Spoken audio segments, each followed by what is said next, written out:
want you to put the word out there. We back up. Understand me? We back up.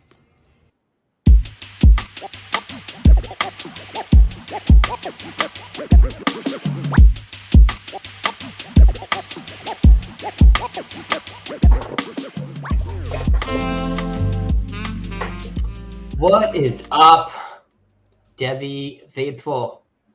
The Dose is back with our first episode of 2024. I'm in the house. Kyle, international man of mystery, just the logo for a face, is in the house. If you saw my camera, I would have also done what EK did, where I was like looking down and then look up really slowly. It was very dramatic of you. It was very dramatic, but I'm sure yours would have been better. We'll just have to imagine it because you don't have a camera. Unfortunately, like my camera just like crapped the bed. So I don't know. We'll figure something out before next week for sure. But if any of you are watching this and you're friends with Kyle, please shame him until he buys a new camera. We're trying to do better for you guys this year. We're trying to up the production value. Yeah, true. The other issue is that I live in the middle of nowhere, which means I have to drive like an hour to go to a Walmart. Dude, I will freaking mail you a $30 camera. Like literally. I'll go on Amazon right now. Okay. We're not on TV, man. Like, you know, we're doing okay. When the subscriber count comes up, we can get you a better camera. But for now, we're gonna have to live. So, friends, coaching carousel, transfer portal. It has been busy so far. So many changes. Kyle and I are looking at like 8 pages of notes that we're going to try to dissect and regurgitate to you and to an intelligible and enjoyable hour or thereabouts of podcast. So I think we'll just fire right into it. Obviously, some really big changes to lead off with. Kyle, do you want to start with the big one? Oh, you can't see it, but I'm grinning from ear to ear because it's finally over. Nick Saban has finally retired from college football, and we no longer have to deal with him and his Alabama powerhouse. And obviously they have to find a replacement. So, you know, they go after a couple Alabama guys first. They go after Steve Sarkisian at Texas, Dan Lanning at Oregon. Can't land either of those two guys, which, I mean, personally, I think they made the right choice. I think both those schools have more money than Alabama and are better security, and you don't have to follow up Nick Saban. But they end up with Washington head coach Kalen DeBoer, which all in all is probably a pretty good hire, probably behind Lanning and Sarkisian, probably the third best hire they could have made. So, I mean, DeBoer takes that Washington team to the national championship and gets rewarded with a job at Alabama and plenty of money and a roster that's crumbling as we speak, basically. Yeah. That 30-day transfer portal rule after a coach leaves, really affecting Alabama. What do you think of the whole situation? Do you think that Alabama made the right choice, and do you think that they'll still be good or what? Yeah, I think DeBoer is one of the best minds in college football right now. I think he's going to put on a show on offense because that's what he does best. I think Alabama still has the pedigree and, you know, the recruiting territory to get back up there. But yeah, man, is there going to be maybe a gap a little bit this year? I mean, we just saw the Exodus go out, right? But I look, DeBoer was able to build Washington, I think, with probably less resources that he has here in Alabama. I don't see why he can't do it again here. I think the big story for me is, as you said, the crumbling roster. I mean, I got a list of like 10 offensive players and then like half of the starting defense that didn't graduate last year that went out. Big ones for fantasy football: Amari Niblack, rising tight end, super athlete to Texas. Texas is on the receiving end of a lot of these going out from different schools. Julian Sayin was a recruit, but now he's an Ohio State recruit. Isaiah Bond at Texas. Shaz Preston, gone. Roydell Williams, gone. He was going to get replaced anyways. Malik Benson, gone. Eli Holstein, I don't know if he was into the job anyways. He's gone. Ja'Cory Brooks, gone. Ty Jones Bell, like their fourth or fifth wide receiver, gone. Tyler Buchner, no big loss there, but going back to lacrosse, I guess. And then again, like 6 or 7 high-level defensive players highlighted by Caleb Downs going to Ohio State. And I mean, I think I'll just say it now, but it's going to become apparent as we go through this. The big winners from this part of the cycle are Ohio State and Texas. Man, if those two aren't in the championship next year, then somebody done messed something up. And then I mean, Caleb Downs was like the number 1 defensive recruit last year and was an All-American safety as a freshman. Yeah. That's a big deal. They lost Caden Proctor, who was the number 1 offensive tackle in last year's cycle. Like, obviously the skill positions are affected because they lost like everybody at the skill positions except for running back with like Justice Haynes and whatnot. But yeah, the defense and the offensive line, they're leaving too. And I still wouldn't be surprised if Milroe jumps in too. There was rumors that he was, but nothing's come to fruition yet. But look, man, I look at that list in terms of skill players, and you lose the experience, you lose the cohesion. The only one that I really give a crap about for Devy was Isaiah Bond, anyways. And like maybe Roydale Williams, just the like Alabama running back type guy. We'll see what he does this year. But Malik Benson didn't really live up to the hype last year. Shaz the issue is like on the field. The issue is I would have liked any of these wide receivers if they were the only one left for DeBoer. Yeah. Like if Benson was like still there playing for DeBoer and was the guy, then sure. Or if it was Shaz Preston or whatever. But yeah, like, none now there's just nobody. None of the rookies from last year left. None of the freshmen from last year. So I think Jalen Hale probably in for a good season. Yeah. He was my favorite of the bunch. He was the only one that got on the field really substantially. I think the other was not a year 1-0. Yeah, the other more highly rated kid didn't get on much except a couple of plays. So, I think that might be part of the story here. And again, like they're going to be active in the transfer portal. They're going to pull more people in. On the in list already, we have Austin Mack, who do you think he's the starter if Milroe transfers? If Milroe transfers, yes. But I think there's going to be a competition between him and Milroe, and I personally think Milroe is actually kind of good. I think Milroe is good too. I mean, he's 100% on that Jalen Hurts track, like very similar in terms of like play style, athleticism, and the path they've taken at the college level. So, I think he should come back, but I'm sure he's, got all kinds of feelings and a lot of people in his ear saying different stuff. But gosh, how good for his draft capital if he comes back and plays really well. And we know, if nothing else, DeBoer is going to set him up for success. Really. Absolutely. My biggest question about DeBoer and the staff particularly is like, can they recruit? And that's going to be the big question because DeBoer hasn't really been anywhere in the FBS for more than 2 seasons. I don't think he proved a ton at Washington in terms of recruiting. I mean, he got Austin Mack, but like, was that really that big of a prize anyway? Yeah. And then Ken Womack as defensive coordinator comes in as the former South Alabama head coach. I don't think Ken Womack has ever talked to a 5-star trying to recruit him.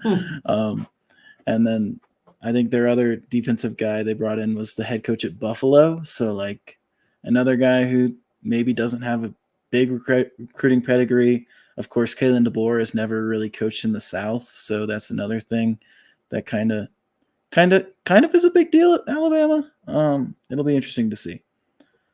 Yeah, I'm sure that Saban's going to do what he can to ease the transition in terms of, like high school scouts. He's still got that offense, and he's still got that office. He's still in Tuscaloosa. Yeah, is he? I felt like he'll be like hovering around the background. Yeah. Like so I got faith, but yeah, there's some tests to be ahead of him. I saw that you listed Jeremy Bernard here as well. If that comes to fruition, I'm very excited. I think Bernard. Yeah, Bernard is in the portal, but has not announced where he's going. But it was assumed that it would be Alabama for a while, but still hasn't happened. So who knows? Got it.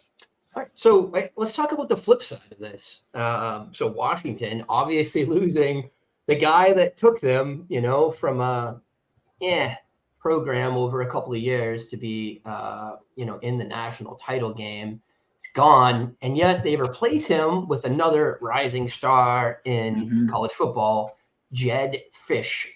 Fish or Frisch? Fish from Arizona. Yeah. So what's your thoughts on that? What's your temperature? I like Jed Fish. He kind of ruined his reputation a little bit with the things he's said in the media about like players transferring and you shouldn't be able to transfer and then leaving this team. Kind of funny, but yeah. I mean, you got to respect it. He's like doubling his yearly salary. So it is what it is, but he's got an uphill climb. Honestly, Kalen DeBoer had an uphill climb going into next year, just because of so many graduations. Dylan Johnson is gone, Michael Penix, Roma Dunze, Jalen McMillan, Jalen Polk. The tight end, I believe, is also gone. Like every skill position player has left, especially with Jeremy Bernard now in the portal. There's not much left on this roster. And Fish, unlike DeBoer and Austin Mack, is not bringing a ton of Arizona guys with him because it seems like he kind of lost their faith in some meetings and whatnot.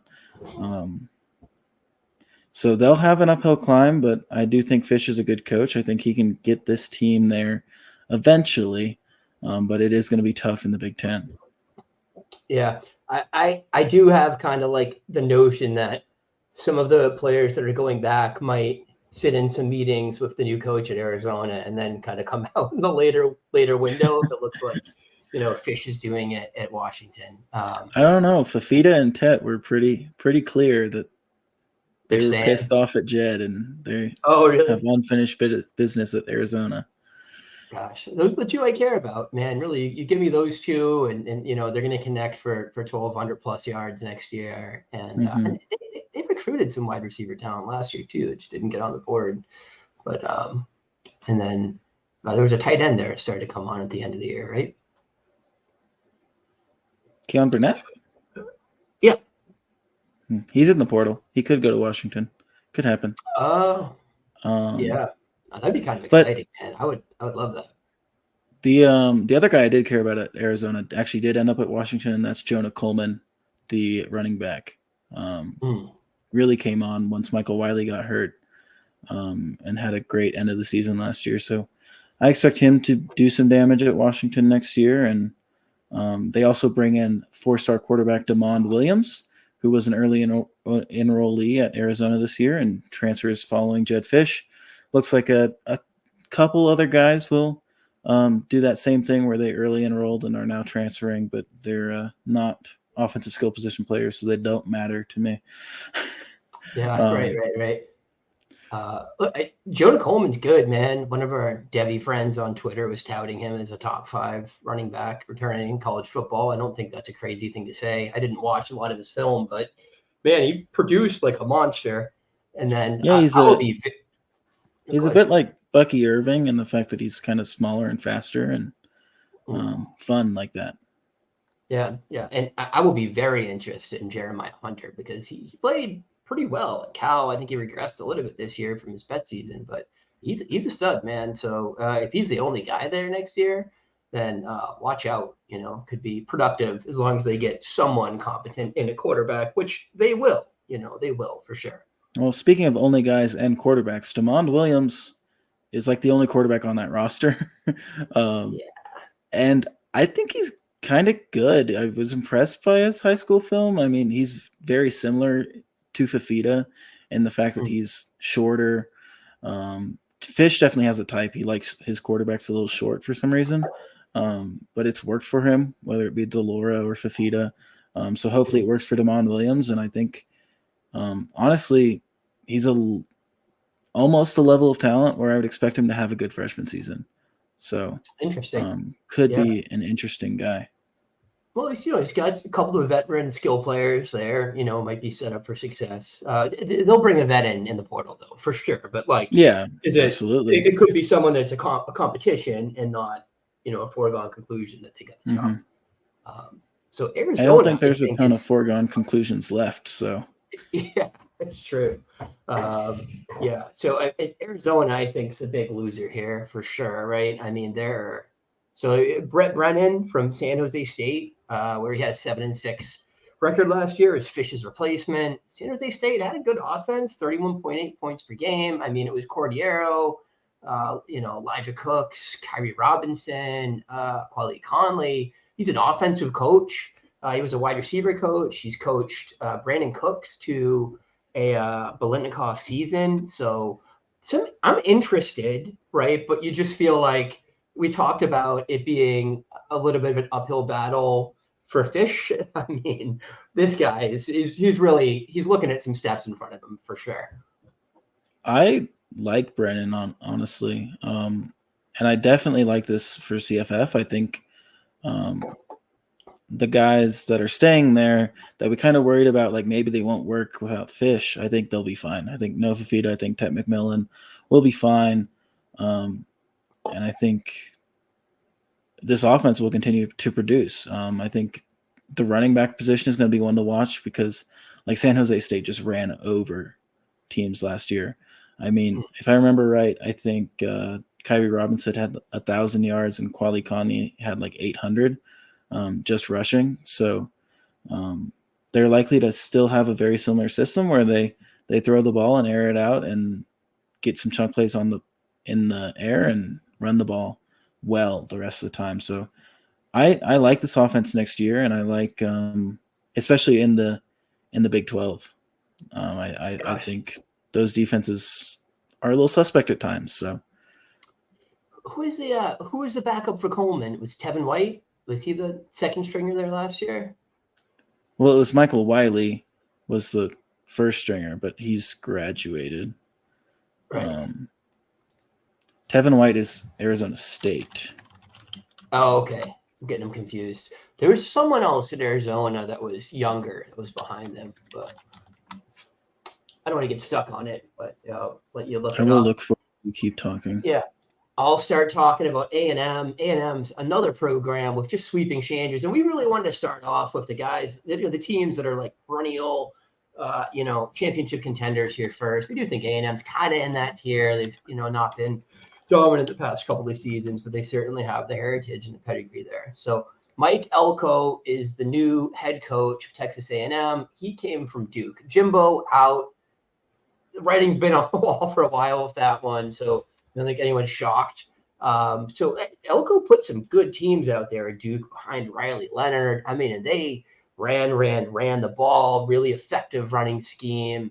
Got Leonard going with his feet and short passes, got running backs involved in the passing game.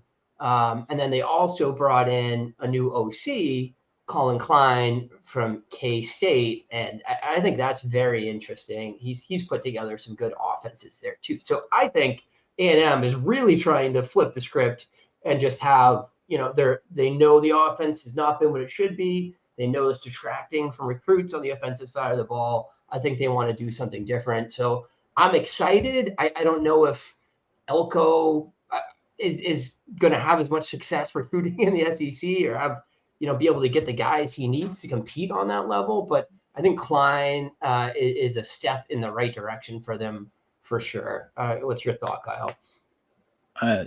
Klein is a rising star in the coaching ranks, in my opinion.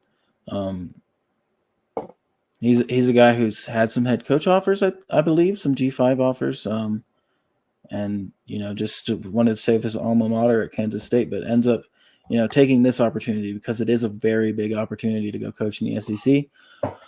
And I think he'll have full control of this offense, honestly, and I think he'll do well with that. I think the biggest issue for me is losing a lot of talent. Obviously, the draft comes for, I believe, Moose Muhammad declared. Anaya Smith is definitely gone.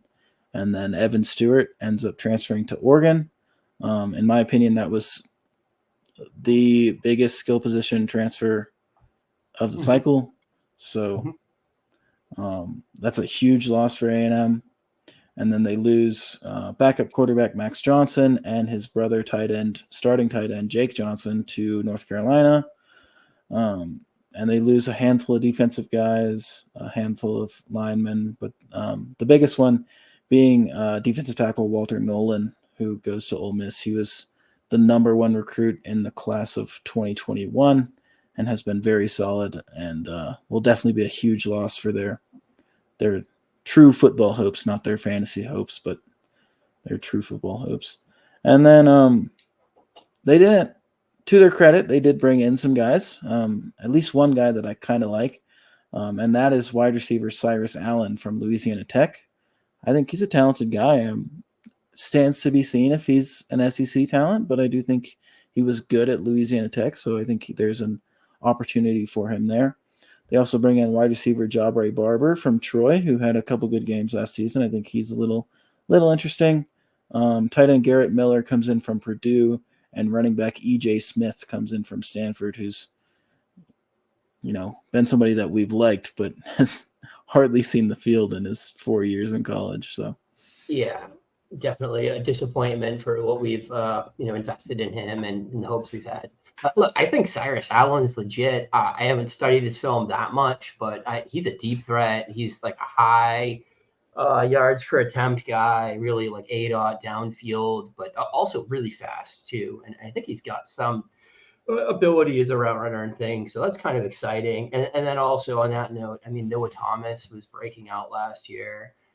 He looks like he could be a stud. And then you might see some guys like Jadae Walker and Moose Muhammad shine a little more too. I think they're both back as well, Kyle, right? Is Muhammad back? I'm honestly not sure on Muhammad. I think he is returning. He could have gone to the NFL, but I think he stayed in school. So we'll see, but anything's better than what A&M's put out there. I mean, really, they're going to have to. Well, didn't they recruit a mobile quarterback? I thought they in this cycle year? they grabbed someone.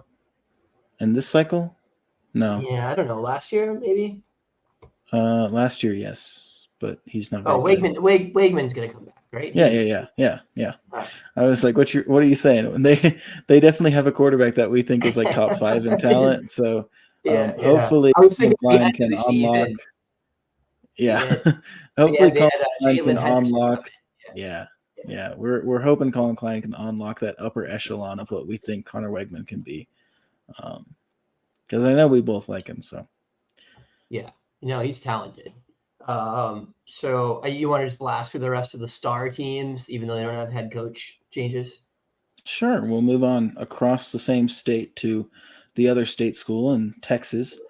And, the I labeled this the Steve Sarkisian home for former Alabama skill players. Isaiah Bond and Amari Nyblack headline the new recruits. They also bring in Matthew Golden, the wide receiver from Houston, who was a former 4-star and was very productive at Houston, somebody who a lot of us thought had true Devy value, even though he was at the G5 level. So he moves up to a very, very strong school and a wide receiver room that's pretty open, honestly. I mean, they're returning Jonte Cook, and that's about it. But they bring in a lot of guys. They bring in Isaiah Bond from Alabama, Matthew Golden from Houston, and also Silas Bolden from Oregon State, which is kind of a head scratcher when he announced he was going to Texas.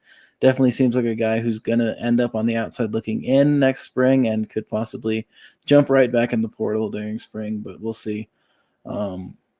I think this offense is going to revolve around Matthew Golden, and then Isaiah Bond is going to take the top off the defense, and then Nyblack's going to obviously get his. Jonte Cook will get his, and then from there it's kind of a mess. There's a lot. They brought in actually a good handful of guys as recruits this year too. Aaron Hampton was a guy who was almost at Alabama, ended up at Texas. Aaron Butler ends up at Texas. I really like Aaron Butler. And there was another wide receiver as well who ends up at Texas. But we're going to do a recruiting show soon anyways. Lots of mouths to feed, but I think it does end up around Matthew Golden and Isaiah Bond.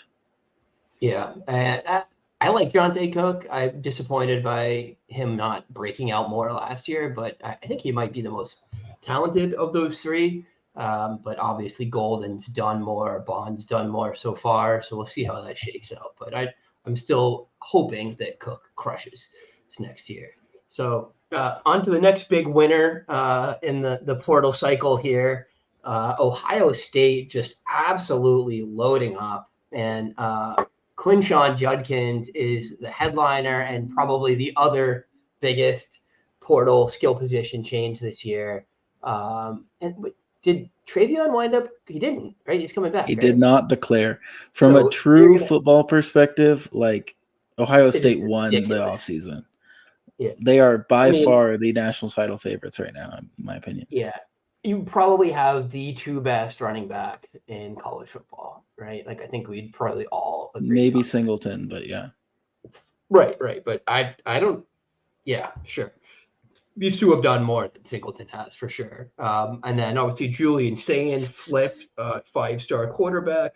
Will Howard, I mean, gosh, he might be the weak link there, but he's a competent college quarterback. Only question mark on the roster. Yeah, and again, and Howard ain't bad. He's just not what you would hope. But look, I don't think McCord's very good. I think Howard is an improvement on McCord. All you need to do is get the ball to guys. I mean, he's going to throw to Emeka Egbuka and Carnell Tate and Brandon Ennis. And Howard was chucking it last year. He was like not even playing all the snaps. He was still passing for like 250, 300 yards a game. So I'll take it. And then their defense just absolutely loaded up. They had some guys going out, but they were all just guys that were, kind of really fighting for playing time, or Julian Fleming, who he's a college starter, but he's not, a high level Devy asset to me, at least. Honestly, yeah. I mean, I put all these guys in the out column because it's good to have them gone. It's good to have them in different situations if you have them. And if you had somebody else on the team, it's great to have them gone. Like Chip Trinayam in Kentucky and Evan Pryor in Cincy, those guys are going to like really have an opportunity to be awesome for CFF this year. Absolutely. Noah Rogers, will slot right in there with Concepcion and NC State, but we'll talk about them in a minute.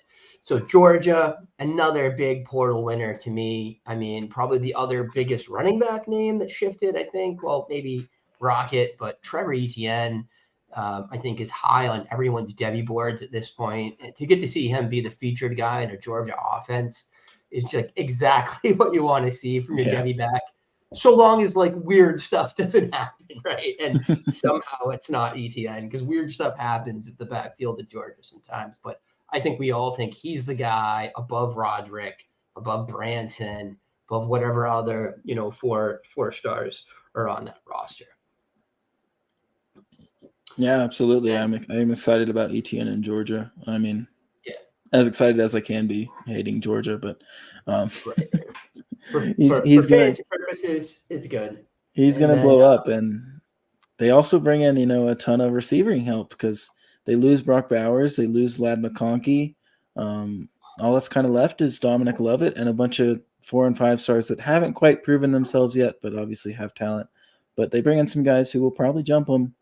And that includes Vanderbilt freshman London Humphreys, who had a very good freshman season. Miami wide receiver Colby Young, who I am quite high on as a Devy asset. I think he's a very good athlete for a 6'5" wide receiver. They bring in Stanford tight end Benjamin Urasek, who has been one of the better fantasy tight ends in the country over the last few years, and now jumps into a spot where the number 1 fantasy tight end has been for the last 3 years. So likely the quick replacement for Brock Bowers for next year. In my opinion, you're looking at their starting roster right there. Like that's their starting line. I mean, Humphreys is better than everyone there except Lovett. Well, Lovett. Colby Young, you love. Ben Urasek is better than Delp. I'm sorry. He is. I would have hoped he came out this year. As a college player, and considering he's a 6th-year guy and Delp is a 2nd-year player, I agree with you. From a Devy perspective, I don't, but go on. Yeah, I mean, yeah, sure. Yeah, he's like 22 or 23 already, but he played well fairly early. Like his 3rd year, he broke out. So I don't think he's dead, but yeah, sure. I hear you. Even Michael Jackson III had some good games last year for Minnesota. So I doubt he's the starter. And then the That's outs the again. USC guy, isn't it? Not the Menace. I'm pretty sure. Oh, what? No, Michael Jackson the third. Is it? They're both named the third? Michael Jackson the third is from Minnesota. USC. That is super weird to me. All right, moving on. Going out, the Nyman Norset and no one else to really care about. Brock Vandegrift. I mean, the best thing that could happen to your Brock Vandegrift bags, if you're still clutching them in Campus to Canton, is that he gets out of there to Kentucky, where honestly they've had these mobile type quarterbacks playing there and playing pretty well. God, who is the quarterback there last year? Devin Leary. Leary, did he graduate? Yes. So Vandegrift with a shot. He'll likely start. Yeah, I think he'll start. And I think he'll be productive too because he runs. He's got a big arm. He just hasn't been able to put it all together. All right, so the other big names we got to hit here. None of these have real coaching changes, but a few interesting in and outs on the portal. So we'll just kind of fly through these a little bit. USC outgoing Malachi Nelson to Boise, of all places. Really interesting there. And then Mario Williams, who is like their wide receiver 3 or 4 last year at Tulane. Interesting for him in Tulane. Again, these are okay if you have these guys because they probably weren't starting this year at USC. And Dorian Singer to Utah, which we forgot to put on the show sheet, but that's happening as well. I didn't see that. That's interesting too. Although not really. Dorian Singer's dead. I mean, at Utah, he's not dead, especially since Mikey Matthews transferred out. They have no wide receivers. Matthews transferred out. I didn't see that yet. But gosh, when's the last time they had an 800-yard wide receiver at Utah? I mean, if you count tight ends, but and then coming in, they'll also have a competent quarterback because Cam Rising is going to be healthy, hopefully. That's true. And coming in, Joquavius Mark, which I think is interesting. I do like Joyner, the freshman from last year.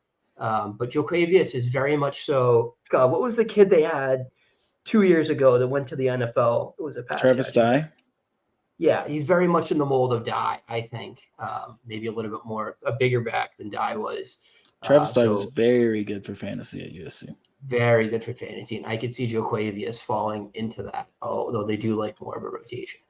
So moving on, the other noteworthy thing at USC that I think we'll find out more soon, but I mean, this probably means Miller Moss is a starting quarterback.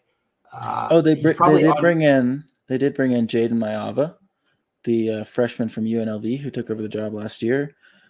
Surprisingly highly rated by the recruiting services as a transfer. He was a 4-star by 24/7, and his recruitment came down to Georgia and USC. So actually, teams tend to think of him highly, so it could be an interesting little battle there. Yeah, I think Moss is going to get the chance to lose the job, right? Absolutely. He played well in the bowl game. And Moss is probably free in most tier leagues too. So what the heck? I wonder what round he'll go in freshman drafts. Probably pretty high, I would think. FSU, just I would say they graduated a ton of people. A lot of talent flowing to the NFL. Every offensive skill position. Yeah. And it doesn't look like there's a 1-to-1 wide receiver placement for Keon on this list, but Roydell, I think, is a great fit for them to replace Benson. Malik Benson could be a weapon there. I think that's more of a question. DJU, what's your temperature on that? I mean, I think he wasn't bad last year at all. He was good last year for Oregon State. Yeah. And how much of that was the influence of, coaching staff? I don't know. And then Jalen Lucas. I think this is a good coaching staff too with Norvell. I do as well. Yeah. And I think they got the most out of Jordan Travis and, DJU, a little bit different player, right? But has some of the same skills. Mm-hmm. So it could be a good fit for him. You want to lead off Oregon? Oh, don't forget Jalen Lucas. I like Jalen Lucas to FSU more than I like Roydell. I think Roydell is more of that Trey Benson type, but Jalen Lucas is very similar to a lot of the guys that succeeded at Memphis under Norvell, like Antonio Gibson and who's that other guy that am blanking on now. When transferred out. Whatever. But at Memphis, Norvell succeeded with a lot of smaller, faster backs, and Lucas is very much in that mold. Right. And also all NCAA like return man. So very talented player.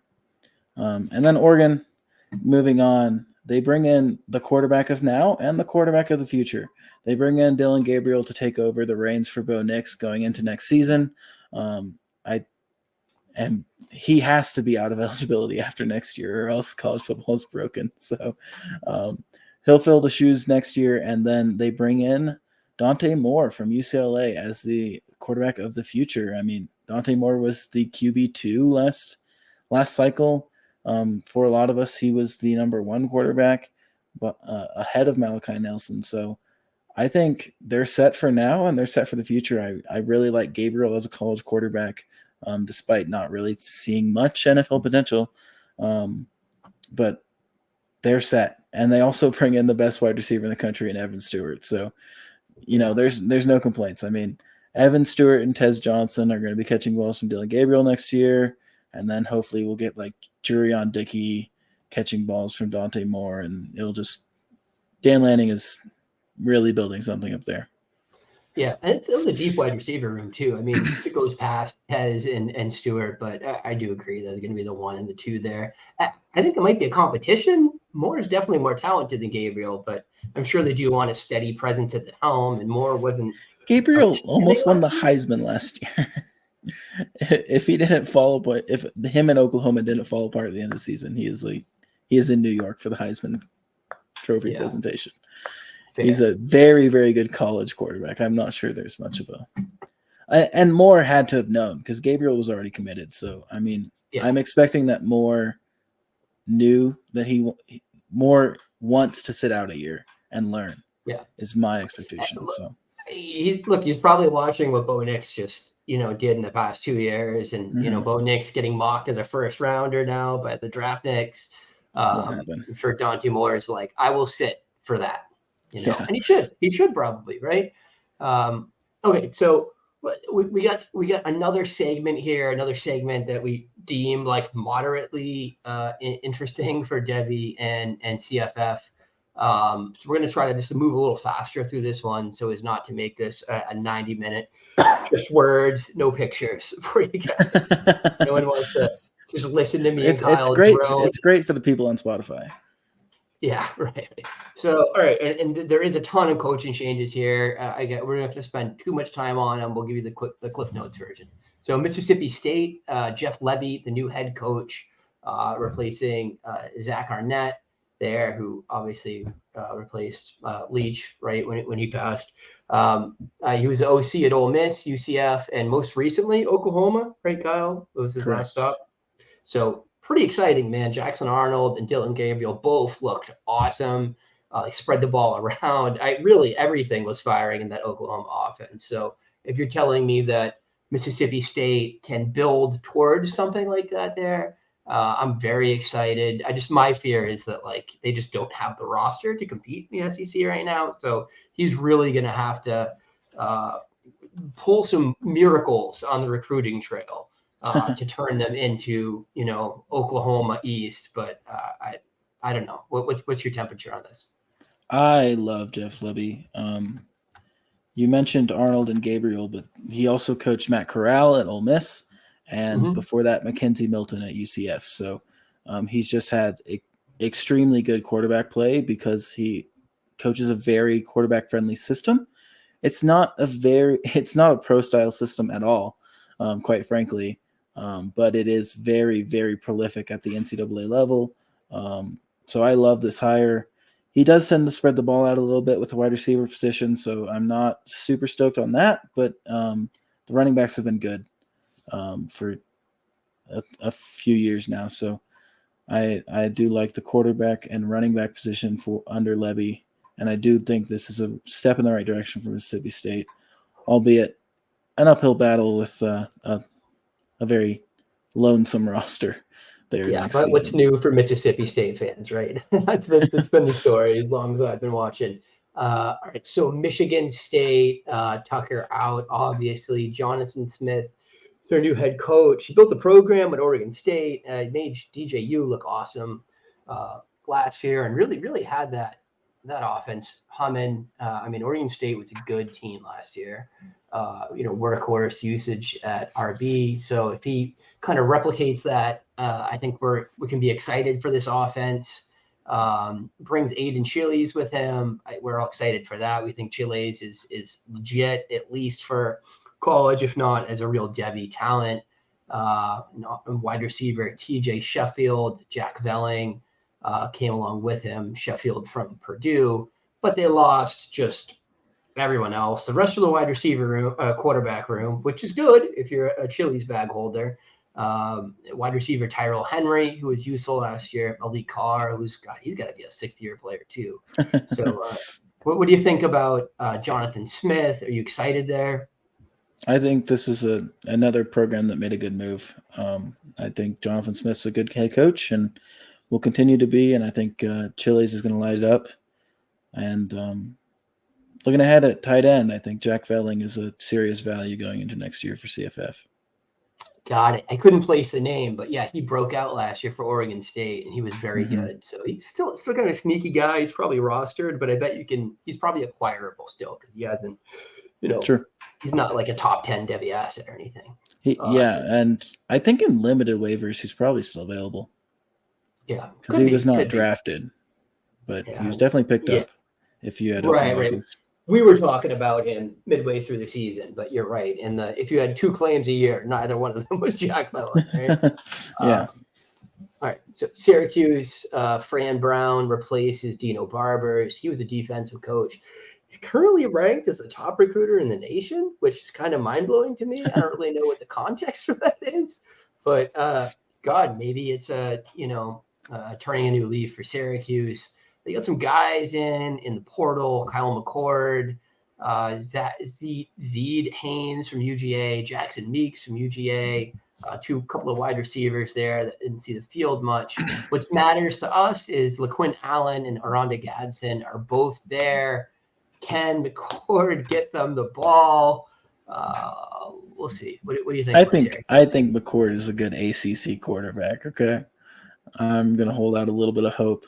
And I do think actually Yazid Haynes is a big deal. He's a former 3-star, sure.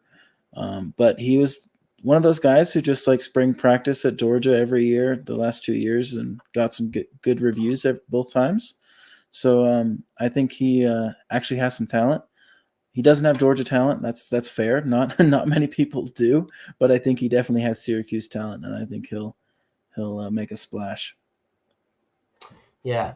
Nice. So Oregon State obviously lost a big piece there.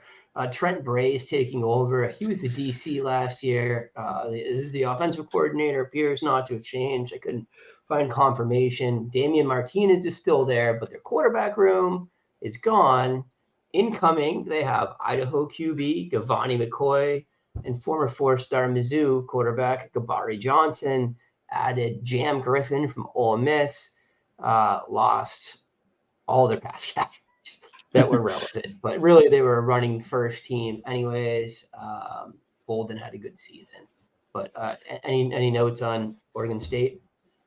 So I think this roster is going to be a little rough on offense, but they're playing in the Mountain West next year. They're still better than most of the teams are going to play by far.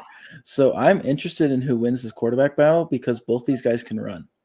McCoy was actually like super electric in the FCS level.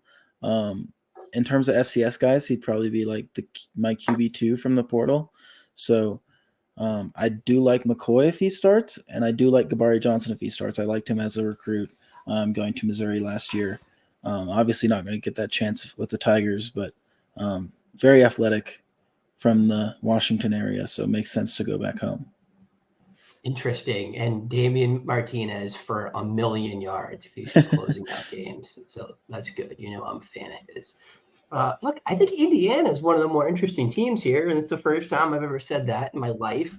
But Kurt Signetti coming up from JMU, where they had really explosive offense. And I don't really know his resume that well, but he's won Sun Belt Coach of the Year before. He coached Russell Wilson before he transferred to Wisconsin. I think there's a lot of promising things going on here. And in the portal, they just brought, JMU with them, but then pulled from a bunch of different places. So you got Elijah Surratt, you got Kalen Black from JMU, you got Cordis Rourke from Ohio, veteran quarterback. Definitely a gamer too at that level. You got Miles Price, who has been really good at an SEC level in the past, right? Big 10, Big 12. Okay.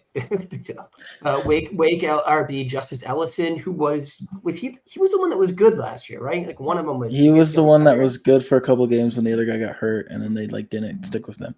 They wouldn't play him, right? But his peripherals were good too. I remember he's like good yards after contact, good broken tackles. Those are great signals for running backs. And they kept Donovan McCulley, wide receiver, converted quarterback, highly athletic. He was coming on towards the end of the year. He was getting some hype in the portal. Like there were some serious offers there, and he ends up staying at Indiana. Gosh, if he's the guy there, and they don't just spread the ball out, it could be really interesting. JMU, right? They would feed a guy a lot of the times, right? Yeah, but it was Surratt, so I'm kind of thinking it's Surratt again. The rest honestly, of the role players. These are all three of these guys are good wide receivers, so I think they'll all play a role. Honestly, I'm not entirely sure that Curtis Rourke is a huge upgrade over Jordan McLeod, which it seems like they had the option to roll McLeod out again. This coaching staff did, but they choose Rourke over him in the portals apparently. So. Was McLeod? Is he like the old guy there, or was he young? McLeod was the JMU guy. Yeah. Instead of pulling him with them, you're saying? Yeah. Yeah. All right. And then they lost Brendan Sorsby to Cincinnati. Jalen Lucas, we talked about. We like him. He's a hit for them. Cam Camper, who we're both really interested in, to Boise. We'll try to get to Boise briefly later, but that might be more of like a team previews down the road thing to really get into that. So Duke, Mike Elko obviously resigned, went to A&M. Manny Diaz is the new coach. I didn't put any notes on him. He was an internal hire. No, he was. Oh, I don't actually know where he was most recently, but he's the failed coach at Miami. But I really like this hire. Actually, I think I don't think coaches are what they were. Like I think people grow. I think people get better at their jobs. I think Manny Diaz has gotten better at his job than he was when he failed at Miami. And I think it's hard to say that he failed at Miami, considering he was, on a semi-upward trajectory. Miami just had a shot at Cristobal and decided to move on. Got it. So I like Diaz as a head coach. I think this is a well-deserved opportunity, and I think he'll do pretty well. And I think he's already starting to do well in the transfer portal because he brings in Malik Murphy from Texas to play quarterback. I think that's a good move. I think Murphy was well sought after in this portal. And then he brings in Javon Harvey from Old Dominion to play wide receiver. I like Harvey a little bit. He's a fun little wide receiver. So I think those are two good moves that really help Diaz. And they do lose a couple of guys. They lose Riley Leonard to Notre Dame. I think that was just a foregone conclusion. I think Leonard was probably leaving even if Elko stayed. So that's not super surprising. And they lose their running back Jordan Waters to NC State. So. Yeah, Malik's exciting, honestly. He played well in limited usage last year in relief at Texas at the Big 12 level. So he's kind of going down level in competition here to some degree. And God, it's an electric talent. Man, if he can put it all together, he could be he has the upside to be a top 10 CFF quarterback, right? He has the upside to run for 1,000 yards. Sure. And to be Jalen Daniels. To be Cam. So, if he can, right. Yeah. So pretty exciting there. And then, speaking of Jordan Waters to NC State, NC State is next. And honestly, like out of the smaller Power 5 schools, this is one of my favorite roster churns that happened. Because they did kick some guys out, but I think they brought in better players. They lost MJ Morris, the quarterback, who looked pretty good. I do think maybe they took a step down at quarterback, but not too big of one. They lose MJ Morris, they lose their wide receiver Porter Rooks, and they lose running back Jordan Houston. But they bring in Grayson McCall from Coastal Carolina to play quarterback. I think that'll go well for them. They bring in Duke running back Jordan Waters, as we talked about. Yeah. They bring in Oklahoma backup running back Dalen Smothers, who I think will have a bit of a role. And then they bring in, the former number 1 wide receiver recruit, Noah Rogers from Ohio State. I think that's a step down in competition is going to be huge for him. They bring in UConn tight end Justin Jolly, who has shown some good flashes of receiving ability. I think he fits that mold of what they like to do, and they like those kind of move tight ends who aren't necessarily used as blockers, and I think Jolly really fits that. And they bring in Wake Forest wide receiver Wesley Grimes, who's a guy that I think we both like a little bit. I think he's into his 3rd year going into next year, so a guy who's flashed some at Wake Forest, but never really took off, and I think he has that opportunity to be the wide receiver 3 at NC State and kind of really the outside guy, the big-bodied guy on this roster. Yeah, Grimes is good, man. He flashed last year. I think he's only a 3rd-year player, too. I think last year was his redshirt freshman season. This is interesting. I think this is a loaded wide receiver room now. I mean, Concepcion, I think we're all in consensus. He's at least a very high-level college player, if not a decent, day 2 NFL guy. Well, there's a lot of script to be written for him, but Noah Rogers certainly has the pedigree. And Grimes, I think, is going to be an awesome wide receiver 3. I think he was going to be, a wide receiver 1 or 2 if he stuck awake this year. So, I think a lot of talent there. And Grayson McCall can sling it. He's probably not a round 1 guy ever, but gosh, definitely a damn good college quarterback. So very excited here. Not much going out the other way. MJ Morris, I think we had some interest in, at least at the college level. Porter Rooks, Jordan Houston. Anything else there? No. Okay, moving on to Deion Sanders land. CU, I mean, no coaching changes. Contractually obligated. Yeah, right. Now, they haven't made any changes at OC, right? I couldn't find anything. As far as I know, it's still Pat Shurmur. Yeah, Pat Shurmur, who took over for Sean Lewis after Sean Lewis was removed from that position, right? He stayed on their staff, but gave up play calling. No, he's gone. Sean Lewis is gone. He is the head coach at San Diego State. Oh, well, that's very interesting. Yeah. Next week at the G5. That's exciting, man. So the portal has just been just a whirlpool here for CU. And by whirlpool, I mean it is draining our college football fantasy hopes. Just so much talent coming in that either some of these guys are going to be on their way back out in the next window, or it's just going to be an utter cesspool of just dart throwing on a weekly basis. So Chamon Mateer, great tight end coming in. LeJontay Wester, obviously extraordinarily productive wide receiver. Will Shepard, another extraordinarily productive wide receiver. Cordell Russell, top 6 guy in last year's class. Jordan Seaton, Kyle added. I'm less familiar with that. That is an offensive tackle, but I just figured it was very, very much worth mentioning because they finally won a recruiting battle on an offensive lineman. Right, which is what they desperately needed to. Yeah. I mean, Shadera was running for his life last year, and it really affected them when they got into the more difficult part of their schedule, right? So I don't think we know what's going to happen here. I think that is just an absolute room full of weapons, and you're adding that to Hunter, who's an early round NFL draft pick level talent on either side of the ball. Jimmy Horn returning, Omarion Hampton, who really looked like a stud in some. Marion Miller, right, who looked like a stud in some games last year. Where do these guys slot in? I mean, Wester and Shepard are much more experienced. You'd think they pushed Miller out, but even then, like, which one of them's not a top 3 guy? So just kind of tough for CFF. It's Shepard, but yeah.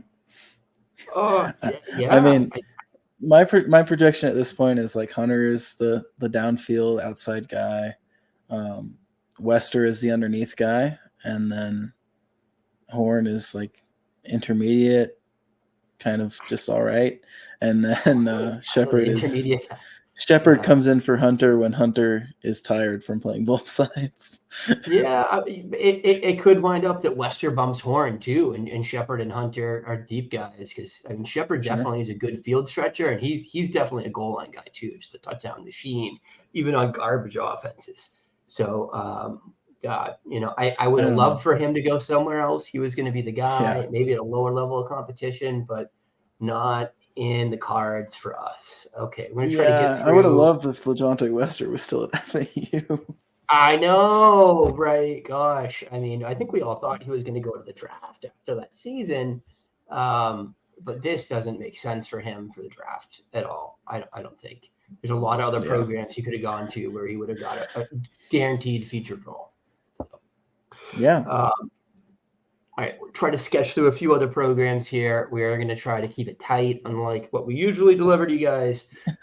Louisville, right? A Cinderella story last year, just extremely strong close to the season, really looking like a top-level program as the season went on. And they just added talent to the roster. Colin Lacey, who we both love, was extraordinary last year. Direct Jamari Thrash replacement, in my opinion. Yeah, no, I was going to say, probably slotting in for Jamari Thrash, who's moved on. Penny Boone, just a bruising back with some speed. Had an earlier stint at P5 that didn't go over well, but seemed to really start to put it together last year at the G5 level. Ja'Cory Brooks, who's, a 4-year player, veteran wide receiver, all the talent in the world, has just not been able to seem to, get the mental part of the game locked in. But I mean, definitely stepping down a little bit in competition here. I can't imagine him not having some success, although I would still bet on Lacey first. Jaleel Skinner, uber athletic tight end. Mark Redmond, super productive tight end.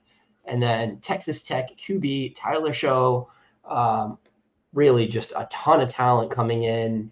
What do you think, man? This is kind of exciting to me. Yeah, I mean, honestly, this is kind of like direct replacements to everyone they lost. It is too. Like Brom hasn't really had time to recruit and like bring up guys, so he's just going to hit the portal every year.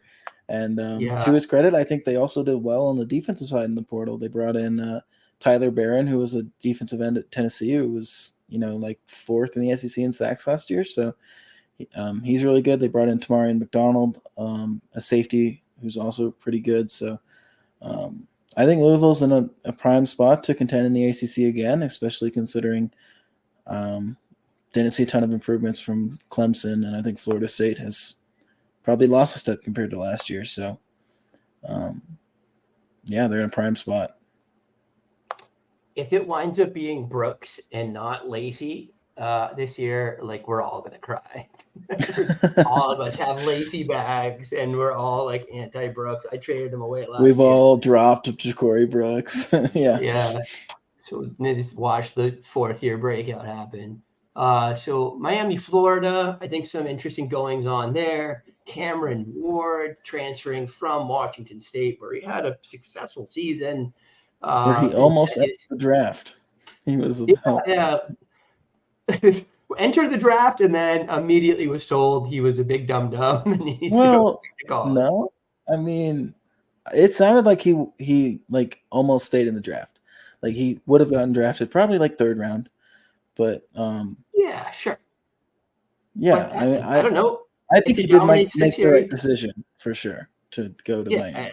If he dominates this year, he can be a top 60 pick. I think that's in the possibilities for him. And I would think it's somewhat likely if he has a good season.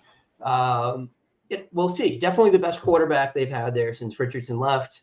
So interested to see what he can do. You also noted Albany quarterback Reese Poffenbarger and Yeah, FSU Poffenbarger running. was very good in the FCS. I mean, I thought he was going to get a starting job So was in this Ward. portal. True. I thought Poffenbarger would get a starting job in this portal. It seemed like he did, and then Ward comes in late. So, but 2 years from now, it could be him. Yeah, I was gonna say maybe he sits for a year. I don't think Ward's hanging around for another season after that, one way or the other. So out. This is the hurt here for Cameron Ward is every wide receiver that we liked except for Restrepo and Eugene Wilson. Fortunately, You're combining I think, two rosters here. Oh, Eugene Wilson and Ricky Eugene Wilson's in Pearsall are on the I was Florida talking Gators. about Miami earlier, and you were talking Yeah. about Eugene Wilson. You said Florida, bro. You said Florida. I don't know what you're talking about. No. You don't know what you're talking about. So Brashard Smith gone, Colby Young gone, Jaleel Skinner gone, Frank Ladson gone. Colby Young's the only one that I think was a real producer last year, although Jaleel Skinner certainly has the talent. So they got a void. They're going to have to do some filling there, or else it might not go as well for Ward. To be fair, I don't think Restrepo is bad at all. I think he's probably, in terms of college wide receivers, like a top 15 guy now. But, he was like a 950-yard season last year, right? Yeah. Something like that. He's like a fifth-year guy too. So, I mean, he should be good at the college level.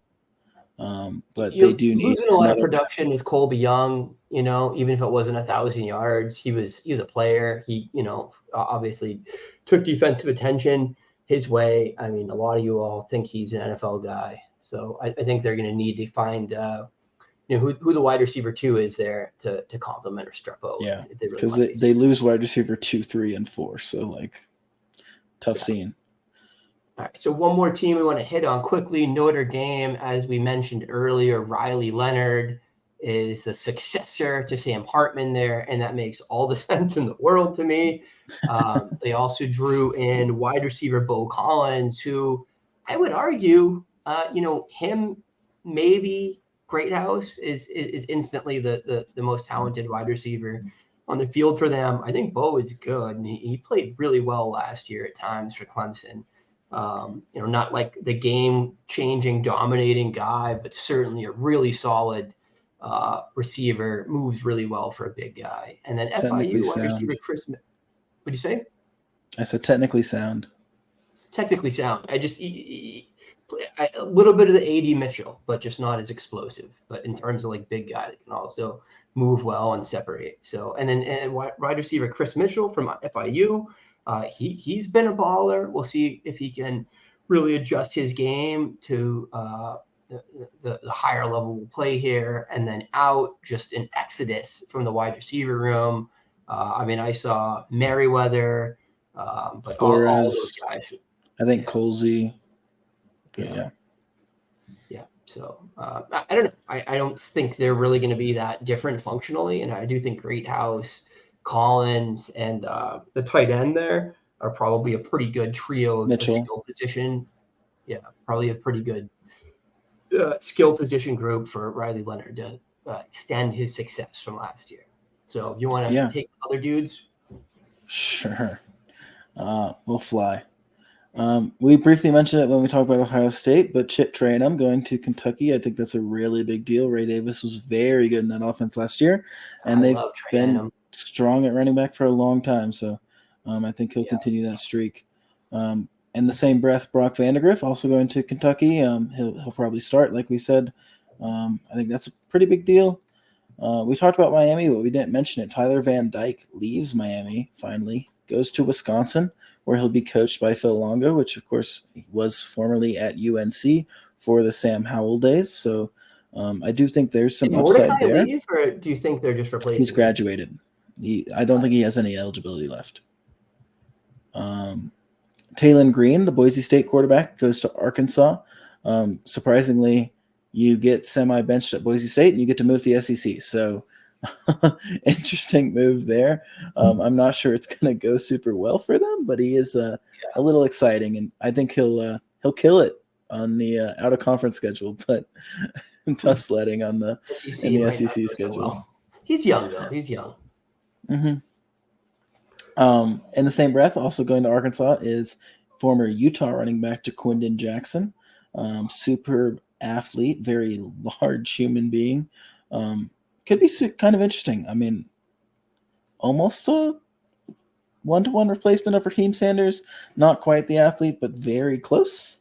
So, And then also AJ Green, who was like their RB2, RB3 last year, also gone. The other kid's still there, but we didn't mention that either. Skipped Arkansas, but KJJ gone, Rocket Sanders gone. Both to USC, right? USC. No, KJJ is at UCF.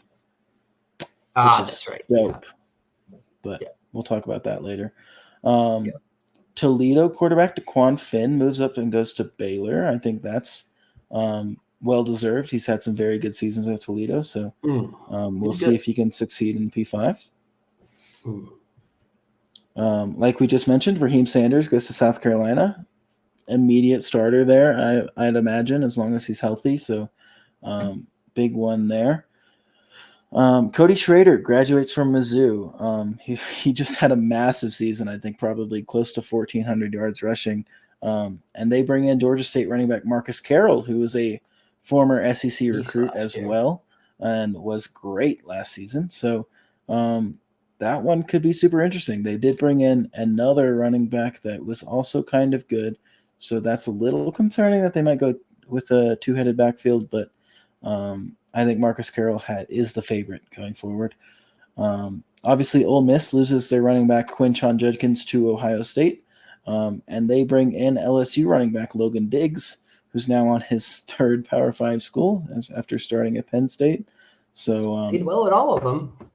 Yeah, I mean, he's been pretty solid at all of them. He hasn't been elite, but he's been good, like just over and over again. So I do think he fills that void for them. But I would still watch them in the spring portal for a running back. And then South Carolina wide receiver Juice Wells also moves to Ole Miss. I think that's another big win for Lane Kiffin. I think him and Trey Harris are going to be excellent with Jackson Dart next season. Juice Wells was like widely regarded as like a top 3 wide receiver in the SEC going into last year, but dealt with some injuries. So hopefully he gets healthy and hopefully he has a great season. And then sticking in the SEC and sticking to wide receivers for these last 3 guys, CJ Daniels from Liberty had some really big games last season, was a good deep threat, kind of a smaller guy, but super fast, super quick. He heads to LSU. Obviously LSU has always brought in 4- and 5-star guys, so there's some talent on the roster, but kind of a gaping hole in terms of production with Malik Neighbors and Brian Thomas Jr. both heading to the NFL. So that one could be interesting, but obviously they need to figure out quarterback as well. So that's something to consider. And then Tulane wide receiver Chris Brazzell Jr. heads to Tennessee. Obviously I'm a little biased, but I do love this. Brazzell was very, very good as a true freshman last season at Tulane. I believe he was first team all conference freshman in whatever conference they're in, the AAC or whatever. And he's like 6'5" and moves pretty well. So I think he's kind of a replacement for like Cedric Tillman. He gives me that kind of vibe. Obviously there's that guy from Oregon who came on a little bit last year at Tennessee. So I think it'll be an interesting camp battle between those two for that kind of like big wide receiver role. And whoever wins it is going to have a good season. And then Purdue wide receiver Deion Burks, who had some really good games at the beginning of last year and had some pretty solid games moving forward after that, heads to Oklahoma. And I think that's a really good move for them. I mean, you're looking at him and Nick Anderson and Jaquazi Petaway catching balls from Jackson Arnold. It should work out pretty well for him. Should be. Back, right? Yeah, one of the two guys should be gone. Yeah, it should be. Yeah, one of them came back. One of the 2 top wide receivers there. Maybe not. No, God. Andrew Anthony? Maybe it was the other one. What's up? Andrew Anthony? Yeah, he came back. Stoops is gone. Yeah. You're right. Superstar. But yeah, look, Burks is good. He'll probably play that Stoops role for them too. A little like yak guy. Really, really good receiver. So yeah, excited for that. Excited for that offense. We didn't get to talk about them that much, but I think we're all like pretty hyped on Oklahoma next year. Guys, look at that. We delivered a 70-minute episode. We said we were going to do it. 69 Did minutes. it. We did Nice. it. We can still banter for 13 seconds and but look, guys, we appreciate you. If you like this content, please, it's super important. Hit the subscribe button, hit the like button, show us some love. We're really going to try to put more effort into production value this year, put more effort into delivering you guys tight, focused, actionable content. We need you guys to do your part. And if you enjoy the content, try to help us grow the channel a little bit. We had a lot of growth, at the beginning of when we were starting to do this and when I was doing all the videos, but we're really trying to focus on this content, bringing you another voice and CFF and Devy and Campus to Canton kind of counterparts to all our friends that are already working in the space. We think there's room for one more strong show, and we want to be that show for you guys. So please hit the like button, hit the subscribe button. We need your support. Let us know what we're doing. What do you like? What would you like to see that we're not doing? That's how we learn and grow as a show here. So, Kyle, you got any parting shots tonight, my friend? Keep your eyes peeled. A couple announcements coming soon. Woo, woo, woo, woo, woo. Okay, guys, we appreciate you so much. Have a good night. We're going to go try to enjoy the rest of this Chiefs-Bills game here. Kyle's rooting against the Bills because he's an awful person and hates puppies. All right, guys. Peace out.